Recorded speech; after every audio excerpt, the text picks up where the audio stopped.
बहू और बुलेट। घर के बाहर फट फट फट जोर से आवाज हुई। सीमा को लगा कि दिवाली के पटाखे फूट रहे हैं।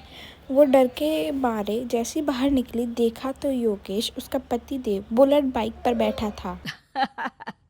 अरे डर गई क्या? बाइक लेकर आया हूँ तुम्हें घुमाने के लिए। सच में? मुझे लगा पटाखे फूट रहे हैं। अरे पटाखे भी फूटेंगे और मिठाई भी बटेगी। माँ को तो बुलाओ। माँ भी बाहर आ जाती है। अरे योगेश बेटा, इतनी जल्दी आ गया। और ये गाड़ी किसकी है? साहब की है? हाँ माँ, तुम्हारा बेटा साहब से कम है क्या? मेरी ही है। अरे बेटा, इतनी बड़ी गाड़ी ले ली, इससे तो तू घोड़ा ही ले लेता। महंगी पड़ी होगी ना? माँ महंगी सस्ती छोड़ो और मिठाई लाया हूँ, गांव में बंटवा दो। अरे बंटवा क्यों दो, पीछे बैठो, गांव में बांट कर आते हैं। योगेश गांव से बाहर कोयले की खदान में काम करता था। मेहनत और अकल से उसने ठेकेदारी भी सीख ली और सूझबूझ से ठीक ठाक पैसा कमाने लगा। गांव में बात फैल गई कि योगेश के घर में धमाका गाड़ी आई है। ऐसी गाड़ी गांव में आज तक किसी के पास नहीं थी। योगेश और माँ घर वापस आ जाते हैं। बेटा, बाबूजी ऊपर से देख रहे होंगे और आशीर्वाद भी दे रहे होंगे तुझे। वो होते तो उनको भी घुमाता माँ। पूरे गांव में नाच नाच के मिठाई बांटने जाते। जैसे मैंने नाच नाच के बांटी थी जब वो अपने लिए एक साइकिल लेकर आए थे। बस बस, बाबूजी दो बात भी सुनाते कि फटफट वाली फटफटी ले आया। सीमा आके कहती है, अपने लिए तो ये गाड़ी ले आए और मेरे लिए? अरे ये गाड़ी तुम्हारे लिए ही तो है। पक्का मेरे लिए है? अरे पक्का तुम्हारे लिए है। अगली सुबह जब योगेश सो रहा होता है तो उसे बाहर से गाड़ी की आवाज आती है। घबराकर चिल्लाता है, चोर चोर, मेरी गाड़ी ले जा रहा है, चोर चोर। माँ भी जागती है और योगेश के संग दरवाजे की तरफ भागती है। जैसे ही दोनों बाहर निकले, देखा तो सीमा गाड़ी चला रही है। अरे बहू, नाक कटवाओगी क्या? ये क्या कर रही हो? अरे गिर जाओगी, ये क्या कर रही हो तुम? सीमा गाड़ी को रोककर कहती है, सारे गांव में घुमा लाई, कहीं नहीं गिरी। क्या? सारे गांव में घुमा लाई? अरे लोग क्या कहेंगे बहू? सोचा क्या एक बार? यही कहेंगे कि कितनी अच्छी गाड़ी है। अरे तुम्हारे बारे में हाँ, कहेंगे ना कि देखो कितनी अच्छी गाड़ी पर बैठी है। बहू गाड़ी रखकर योगेश और सासू माँ के पास जाती है। तुमने कब गाड़ी चलाना सीखा? हमारे बाबूजी के पास पुरानी स्कूटर थी, सीख ली। फिर स्कूल में एक मास्टर जी भी ऐसी ही गाड़ी लेकर आते थे, उन्होंने सिखा दी।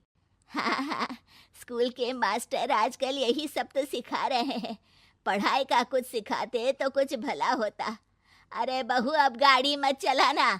हमारे परिवार में कभी किसी औरत ने पीछे से आगे की सीट पे आने की हिम्मत नहीं की है। तुम भी मत करना, समझी? जी समझ गई माँ जी। सीमा सास की बात सुनकर चुपचाप किचन में जाकर उदास मन से खाना बनाने लगती है। सास सुबह सुबह मंदिर से लौट रही होती है, तभी उसे दो औरतें वहां पर रोक लेती हैं। अरे बहू को थोड़े अच्छे लक्षण भी सिखा दो।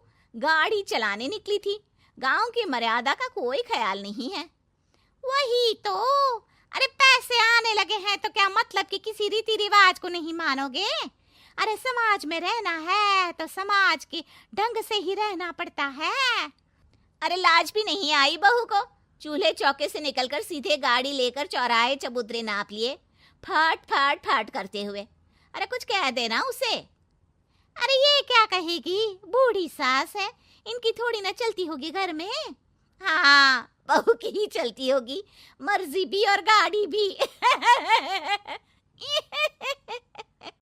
सास सब सुनकर घर आती है और बहू को चिल्लाकर बुलाती है। अरे नाक कटवा दी सबके सामने गाड़ी चलाकर। औरत जात गाड़ी नहीं चलाती। शहरों में तो 4 पहियों वाली गाड़ी भी चलाती हैं और हेलीकॉप्टर, हवाई जहाज भी। शहर में थोड़ी ना रहती हो मैडम साहिबा। आज के बाद गाड़ी से ही नहीं, यूं भी निकलना बंद तुम्हारा घर से।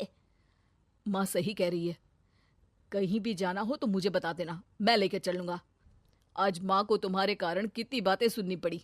इतना कहते हुए योगेश वहाँ से चला जाता है।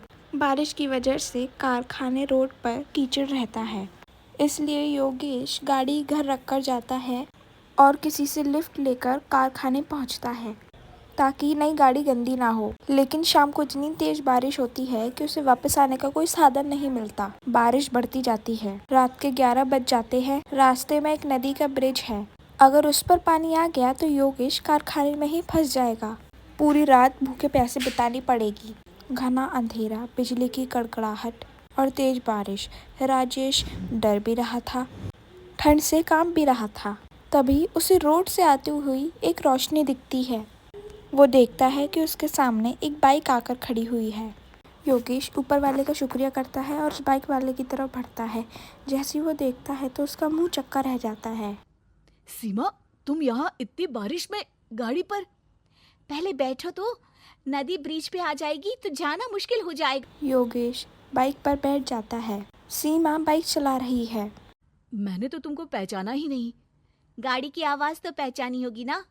अरे पर मुझे नहीं पता था कि तुम आओगी। अच्छा किया कि तुम आ गई।